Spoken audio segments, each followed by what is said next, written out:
I know what you're thinking. No, it's not. Well, actually, I don't know. Could be. Who knows? It's been a long time since I've been down around this area, and for those of you wondering what this place is, would you believe it if I told you a house once sat here? Well, obviously, I mean, look at the chain link fence around this place.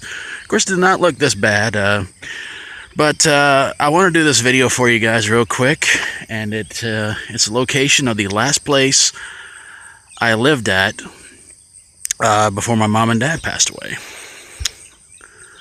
And I gotta say, in all honesty, I mean, you know, the place is still here. I'm surprised the old chain link fence is still up, and I'm actually pretty surprised by a lot of this, to be honest with you. And you know,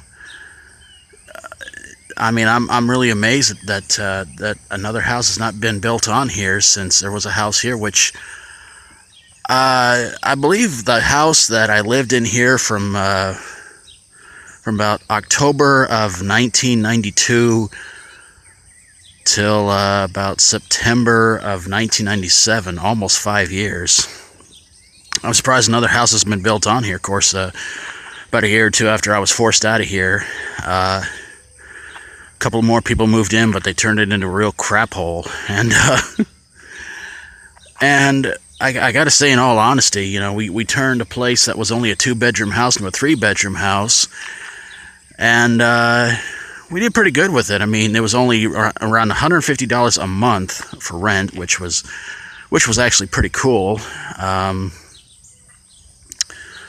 But no, there we go. Now it's a little bit clearer. Don't have to wipe the lens. First about minute and a half, this whole thing looks kind of blurry. Now it's like it's crystal clear.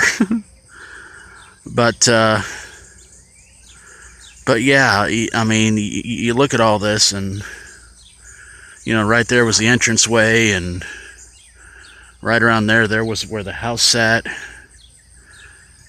And you know, my dad, my brother, myself, and a friend of ours put this fence up because one year my mom and dad got their income taxes, and they kind of wanted to have a fenced-in yard. And well, we worked our butts off trying to put the thing up.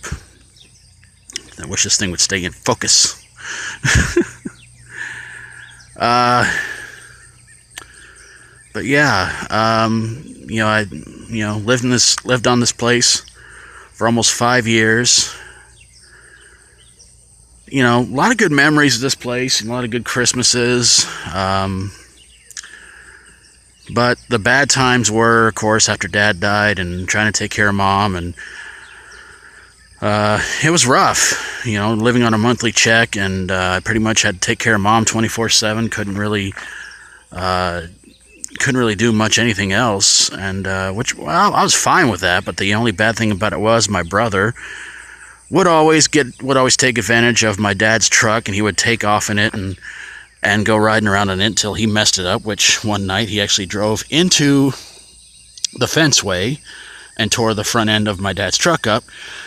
Then he got my mom's car, started driving around in it, and wrecked it because he wanted to impress his moronic little friends. So there you go.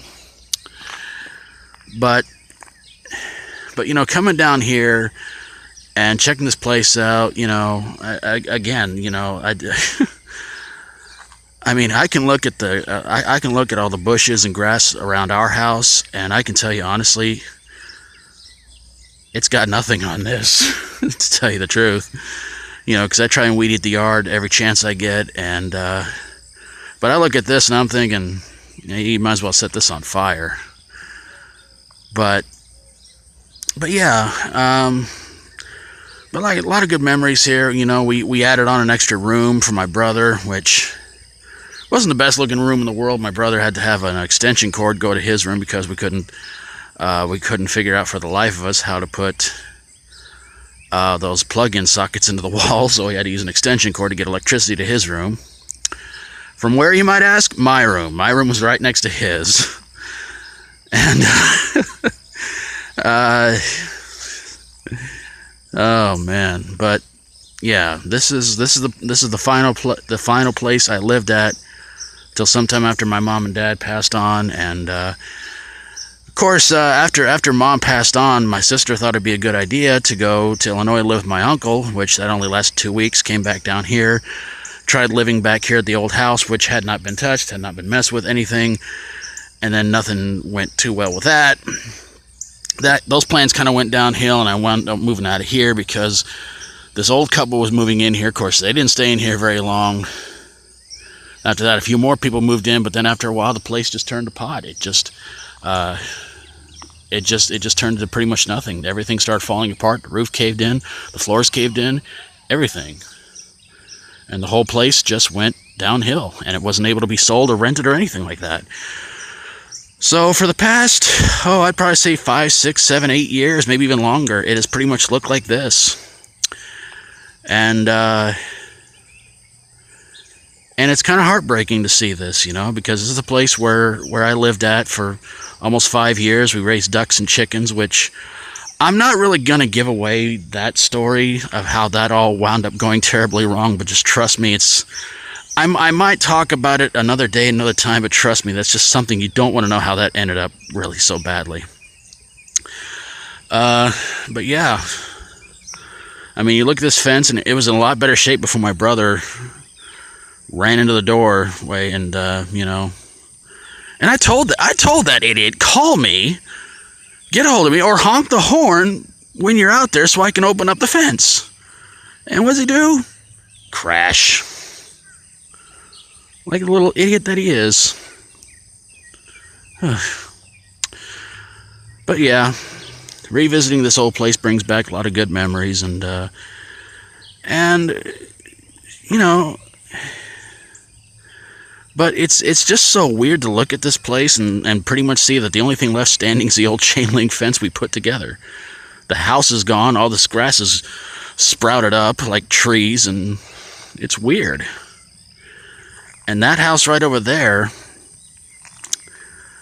I don't know if they're ever going to get that place rented out again or not, to be honest with you. I mean, nobody ever stays in that place very long, and I can't figure out why. Well, I kind of have a theory. My neighbor died there. My old neighbor. That could be, I mean, nobody, I don't think the renter ever told them that, you know, like, oh, well, we can't rent this place out because somebody died in one of the rooms.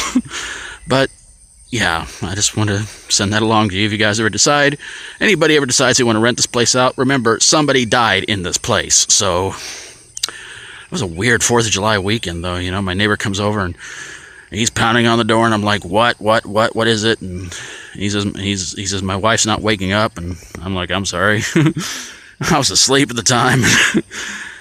And it was just weird, and, you know. But yeah, my parents, my brother, and I lived at this place for almost 5 years, and we probably went through, no joke, at least maybe a dozen neighbors the whole time that we lived right here. And I think we only got along with maybe 1 or 2 of them. Everybody else they just basically gave us the middle finger and told us where to go and how to get there and how long to stay. So there you pretty much have it.